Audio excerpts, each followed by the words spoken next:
My name is Summer Poteet. I will be your therapist for the next few weeks. What's your name? Stephen Cowan. Okay, and what do you prefer to be called? I'm Steve. Steve? Okay. Well, Steve, I am glad that you came here today. Before we get started, I do want to go over confidentiality. So, what confidentiality means is everything that you say to me during these sessions, it's going to stay between us. Now, there's only a few times where I would have to break that confidentiality, and that would be if you're in danger of harming yourself or others, or if anyone is in danger of being abused, whether that be an elderly person or someone that's disabled or a child. Besides that, everything will be kept between us. Does that sound good? Yes. Okay. So I do want to go over what our roles will be, so we'll know what to expect out of each other. As your therapist, I will be here to listen to you and help you. We'll be doing a lot of what's called cognitive behavioral therapy, and I'll go over what that is later in the session with you. Okay. And then your role is basically just to be as open with me as possible.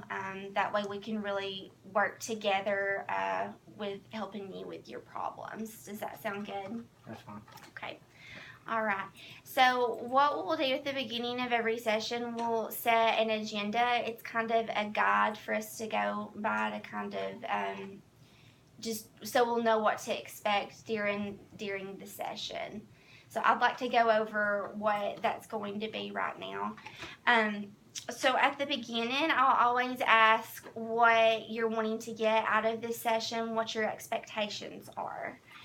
And after that, we'll do what's called a mood check to kind of see how you've been feeling this week. And we'll always do that on a scale of 1 to 10. And then we'll just go ahead and talk about the problems that you've been having. Now, after that, I will go ahead and do some cognitive behavioral therapy education. This therapy I will be using a lot during our sessions. It's been proven to be very effective in helping people with depression. And then we'll work together on you finding out what goals you want to set for yourself to better help you. We'll always do what's called kind of like an exercise for you to work on throughout the week. It's nothing real big, something you can work on 2 to 3 times a week towards helping you reach the goals.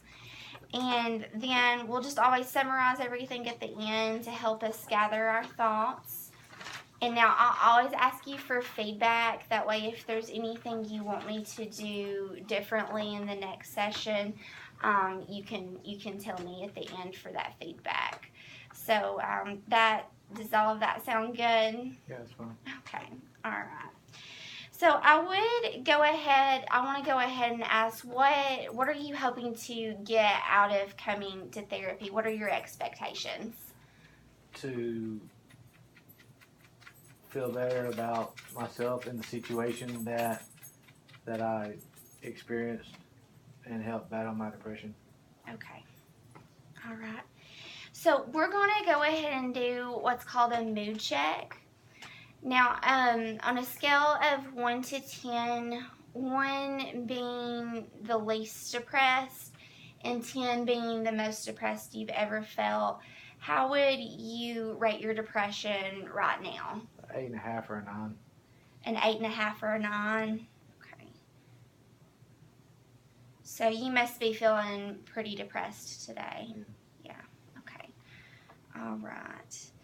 So let's go ahead and tell me a little bit about when did your depression start?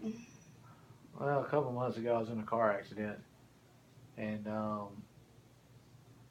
doctor said I had some damage done to my prefrontal and frontal cortex, and they said I might be experiencing depression. But as far as why I'm depressed, I'm just scared that my friends won't be my friends, or I can't do the same things I'm used to doing, or I might look at something and not enjoy it. And it's just a lot of fear, just kind of down, and just things haven't been the same since the accident. So, are you saying that the depression didn't really start until your accident a couple No, months ago? no, I haven't felt this down before. Okay. I don't want to do anything. I just want to stay home and,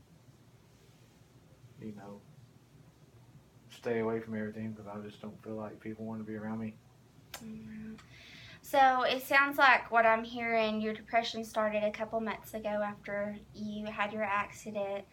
You did have some brain damage, and it sounds like you've got a lot of fear of maybe worrying like your friends don't want to be your friends anymore. And you're kind of keeping to yourself at the house now. Does that sound about right? Yeah. Okay, all right. Well, I would like to go ahead and do a little bit of education on what cognitive behavioral therapy is. So, what CBT is, we look at what's called an automatic thought.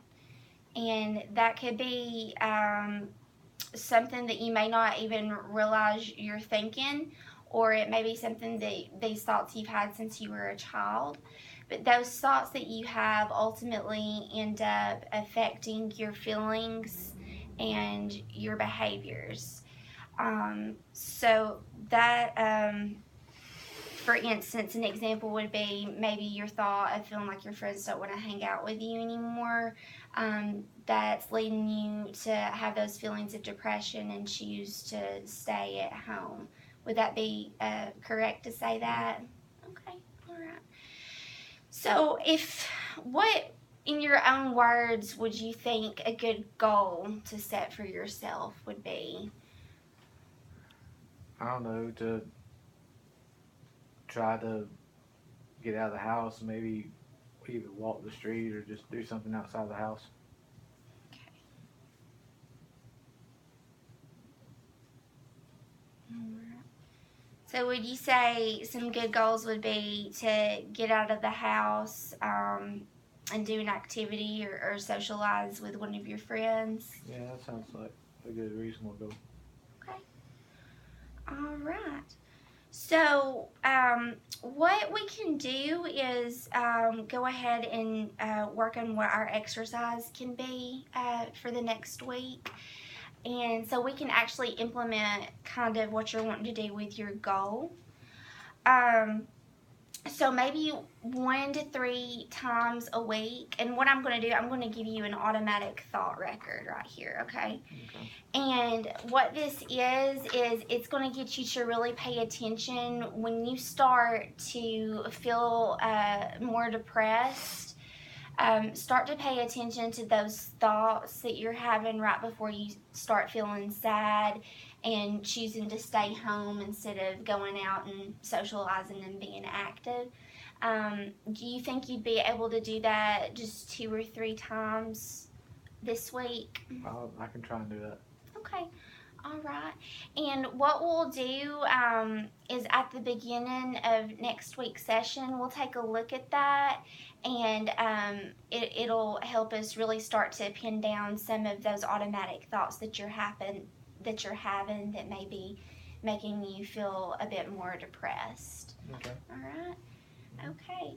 So it is getting towards the end of the session now, so I would like to go ahead and just summarize everything that we've done today.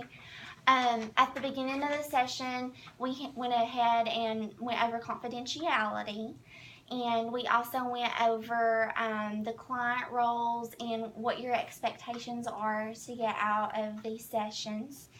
We then went ahead and did a mood check, and you were saying that it was like a 8 or 8.5 or a 9 is what you said at the beginning. We went ahead and talked about the problems that you've been having since you had your accident and how you've been feeling depressed and feeling like your friends don't really want to hang out with you anymore. We went ahead and did a little bit of education on CBT therapy. And you then set a pretty good goal for yourself on what you expect to get out of these sessions. And then we went ahead and did this exercise that you can work on this week just 2 or 3 times, writing down those automatic thoughts. Does that summarize it pretty well? Yes. Okay, all right. Now, I would like your feedback. If there's anything that you would like me to do differently next week, is there anything you'd like me to do differently? No, that's fine. Okay. All right. Well, Steve, we are out of time for today's session. So, does next week at this same time, is that good for you? That's fine. All right. Okay. Well, Steve, I'll see you next week. Thank you. All right.